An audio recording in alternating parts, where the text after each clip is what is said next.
சேனல்லேருந்து தொடர்ந்தாப்புல நீங்கள் வீடியோக்குள்ளே பார்க்க நினச்சிங்கன்னா இதுவரை நம்ம சேனலை சப்ஸ்கிரைப் பண்ணுங்க. சப்ஸ்கிரைப் பண்ணிங்க. கீழே பெல் சிம்பிள் இருக்கும், அதையும் கிளிக் பண்ணிங்க. வாங்க வீடியோக்குள்ளே போகலாம். ஒரு ஊரில் ஒரு அம்மா இருந்தார். அவருக்கு ஒரு மகன். வயசான காலத்தில் அம்மாவை காப்பாற்ற வேண்டும் என்பதற்காக உழைப்பை தேடி பட்டணத்துக்கு வந்தான் அந்த பையன். அங்கே இங்கே வேலை தேடினான், கிடைக்கவில்லை. கடைசியாக ஒரு ஆள் இந்த பையனை வேலைக்கு சேர்த்து கொண்டார். முதலில் சில நாள் எந்த வேலையும் கொடுக்கவில்லை. பிறகு ஒரு நாள் அவனை கூட்டிக் கொண்டு ஒரு எருமை மாட்டுத் தோலை அவனிடம் கொடுத்தார். ஏன் எதற்கு என்று கேட்காமல் அவனை அதை வாங்கி கொண்டான். அப்புறம் அவர் ஒரு 4 கோணி பைகளை எடுத்துக்கொண்டார். ஒரு ஒட்டகத்தை ஏற்பாடு செய்தார். புறப்பட போகலாம் என்றார். இவன் ஏன் எதற்கு என்று கேட்கவில்லை. முதலாளி கூப்பிடுகிறார். சரி என்று புறப்பட்டான் அந்த பையன். 2 பேரும் சேர்ந்து அந்த ஒட்டகத்தில் ஏறிக்கொண்டார்கள். பயணம் ஆரம்பமாகியது. போய்கொண்டே இருந்தார்கள்.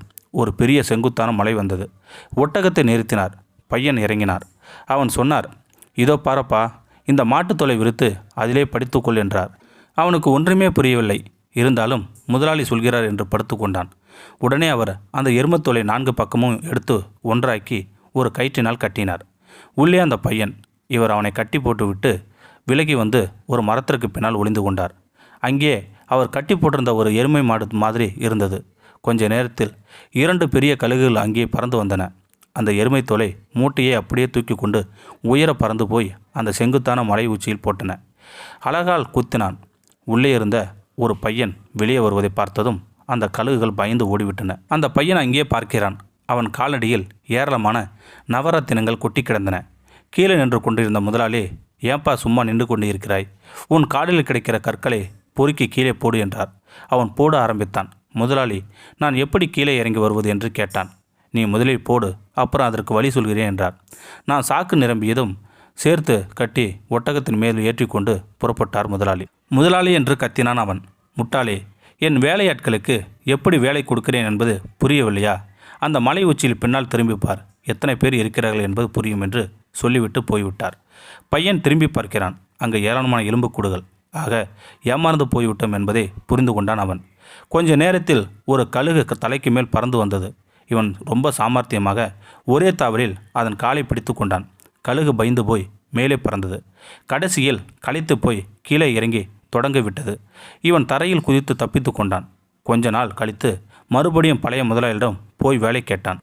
அவருக்கு ஆச்சரியம், இவன் எப்படி தப்பித்தான் என்று. இருந்தாலும் இவன் வேற யாரோ அவன் சாயலில் இருக்கிறான் என்று நினைத்தார். வேலையில் சேர்த்து கொண்டார். 2 நாள் கழித்து வழக்கம்போல் 4 சாக்கு எடுத்துக்கொண்டு அவனை அழைத்து கொண்டு அந்த மலைப்பக்கம் போனார். எருமைத்தோலை தரையில் விரித்து படுக்கச் சொன்னார். உடனே இவன் புத்திசாலித்தனமாக, முதலாளி, எனக்கு எப்படி படுப்பது என்று தெரியவில்லை, நீங்கள் கொஞ்சம் படுத்து காட்டினால் நன்றாக இருக்கும் என்றான். அவரும் யதார்த்தமாக, இது கூட தெரியவில்லையா என்று சொல்லிக்கொண்டு அதில் படுத்தார். அவ்வளவுதான். உடனே அவன் திடீரென்று அப்படியே சுருட்டி கட்டிவிட்டான். கொஞ்ச நேரத்தில் வழக்கம்போல் 2 கழுகுகள் வந்து தூக்கி கொண்டு போய்விட்டது. அந்த நவரத்தன மலையில் உச்சியில் போட்டன. மூட்டையை பிரித்த முதலாளி வெளியே வந்தார். கீழே இருந்த பையன் கத்தினான், நேரத்தை வீணாக்காதீங்க, ரத்தனக்கல்லை எல்லாம் பொறுக்கி கீழே போடுங்க என்றான். அவருக்கு புரிந்து போனது, இவன் பழைய ஆளுதான் என்று. சரி சரி, மலை உச்சியில் இருந்து எப்படி கீழே இறங்கி வந்தாய் என்று சொல் என்று முதலாளி கேட்க, முதலாளி, முதலில் ரத்தனக்கல்லை பொறுக்கி கீழே போடுங்கள், அப்புறம் சொல்கிறேன் என்றான். வேற வழி இல்லை. பொறுக்கி போட்டார். 4 சாக்கிலையும் கட்டி கொண்டு ஒட்டகத்தில் ஏறி புறப்பட்டான். முதலாளி கத்தினார், தப்பித்தது எப்படி என்பதை சொல்லாமல் போகிறாயே என்றார். உங்களுக்கு பின்னால் இருக்கிற எலும்புக்கூடுகள் கேட்டு தெரிந்து கொள்ளுங்கள் என்று சொல்லிவிட்டு அவன் போய்விட்டான்.